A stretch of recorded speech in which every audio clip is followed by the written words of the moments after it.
Steam is a pretty popular program for downloading and buying PC games. However, Steam does have a ton of issues with it, and it's far, far, far from perfect and has a ton of problems. So, today I'm going to talk about the top 5 problems with Steam. Now, before I begin, let me get out of the way what Steam does right. It lets you buy PC games. Well, most of the time.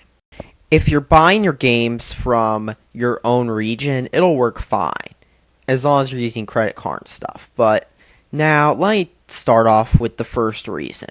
The first reason, of course, is the software itself. Steam is pretty bloated.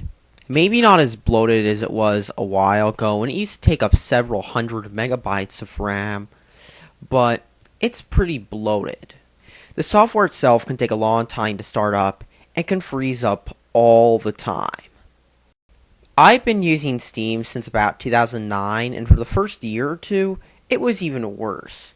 It would frequently lock up, have issues, and just flat out refuse to work no matter which computer I had Steam on. The in-game overlay is pretty terrible too. It's slow a lot of times, depending on your game, and sometimes it just flat out refuses to work on some games. Not to mention, Punkbuster blocked it when Steam did an update change because of some dispute, so if you had a game that used Punkbuster, it was either Steam chat or getting kicked from games. Xfire and other programs which had similar functionality, no Punkbuster kicks whatsoever. But now it's time for reason number 4. Reason number 4. It's still DRM and possibly worse. Does anybody remember when the Xbox One DRM controversy was big in every gaming website? Well, basically, one overlooked fact was that Valve was the company that actually pioneered that style DRM. How, you may ask? By having every copy of Half-Life 2 have a one-time use activation code that would tie it to your Steam account. And to make matters worse, you needed Steam to even load the game. And to make matters worse, Valve forced everybody on Half-Life 1 and Counter-Strike onto Steam by pulling the original WAN servers, so you had to pretty much put your key in and have it locked to your account with Steam as well, just to play Half-Life Online. Along with Steam having to load, and as we all know, being bloated and stuff. So, if you got, let's just say, a used copy of Half-Life 2 at your local Goodwill, you couldn't play it online whatsoever, or even install the game because your Steam key would already be in use. If you want to share your games, you have to pretty much give the other person your Steam account, or do the Steam game sharing, which is pretty much like giving your password either way, but with DRM, so if you even try playing a different game on your account, it'll keep them from playing whatever game. All I have to say is, wow. Another thing I've heard about Steam is people have gotten locked out of accounts all the time. From payment issues to people trying to get games cheaper because the digital prices were way too high in their own region. Even filing a chargeback with your credit card company if you bought a game that was pretty much unplayable, such as Call of Duty Ghosts on the PC, will have your account banned from Steam. That's right. And did I mention that Valve pretty much never gives refunds for games on Steam either way? So if you blow money on a game, you're pretty much out of luck. Reason number 3. The Steam sales. Why the Steam sales? Let me clarify. They just haven't been as good as they used to. I remember when there were more likely to be interesting games on Steam sales. Now what do I see? Just take a look at the first day of the current autumn sale going on. There are the games that I've seen on sale many, many times before. Terraria, check. Left 4 Dead 2 or Rant, a Valve game, check. Sleeping Dogs and Skyrim, check. In fact, that's pretty much the thing I hated the most about the summer sale. There were the same games on sale over and over and over again, to the point where you had either bought them already or you just didn't care for them, and they're on sale over and over again. And remember back when there were value packs and more interesting games on Steam? Now, it's mostly just, the same stuff you've seen on sale over and over again. And now you'd be better off actually going to sites like Amazon or Green Man Gaming or all these other sites that have come up, or Humble Bundle, those kind of sites, to get games on Steam. And not just that, but sometimes the Steam versions of specific games even have issues that the original retail versions didn't. I mean, I've seen it time and time again. Sometimes it's with the Steam DRM, sometimes it's just with the version they used.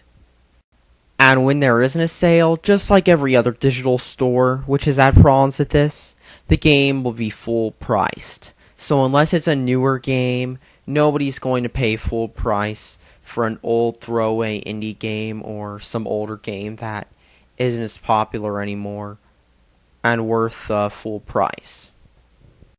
Reason number 2, the chat function never works. Let's be honest here. This is something Steam is notorious for. Dropping connections. You'll be chatting, and you'll just see that message.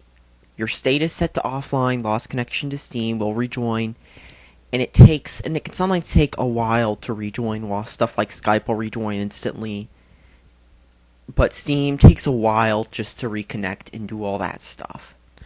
And not only that, but then the chat server goes down, and then for like 5 to 10 minutes you won't be able to send messages. And you'll have to use Skype or Xfire or something else to communicate. And sometimes when Steam's chat server goes down, games will say you're not signed into Steam and won't play. Certain ones will, which is annoying. And in the end, this kind of makes Steam chat more annoying than it already is when the servers go down a lot, which they seem to for me. In all, I wouldn't trust Steam as a main instant messaging client, even though it seems like a ton of people use it.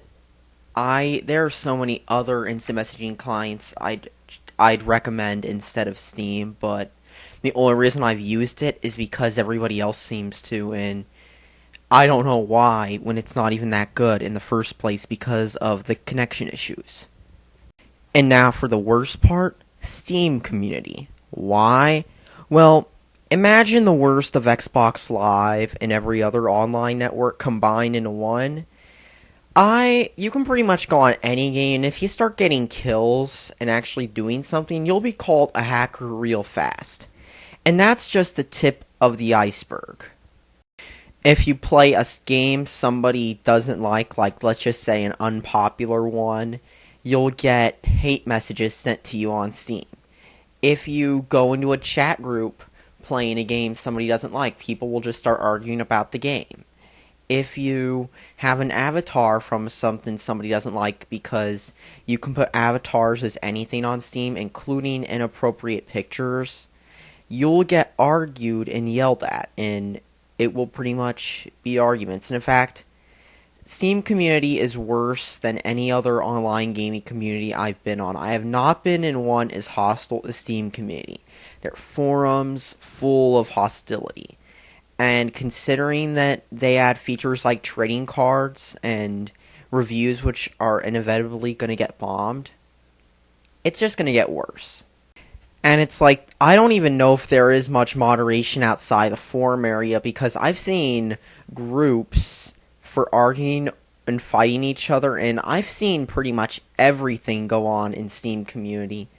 And long story short, it's full of hostility if you're not the same as everybody else.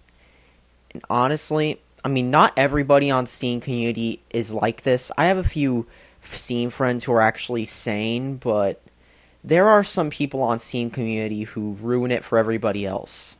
For the people who just want to play video games and not do trading cards. Now, in the end, in my opinion, Steam wouldn't be as bad if maybe Valve changed their policies and ditched some stupid things like region locking, but in the end, Steam just isn't that great. It's really no better than, say, consoles in some ways, because of how DRM'd it is. And did I mention that with Steam, You've got the hostile community and all the problems. All in all, Steam just isn't that great, and I'm hoping Valve would try to improve it, like, say, make the software less buggy, spend less money and time on experimental ventures, and of course, hire some moderators. All in all, thanks for watching and subscribe for more.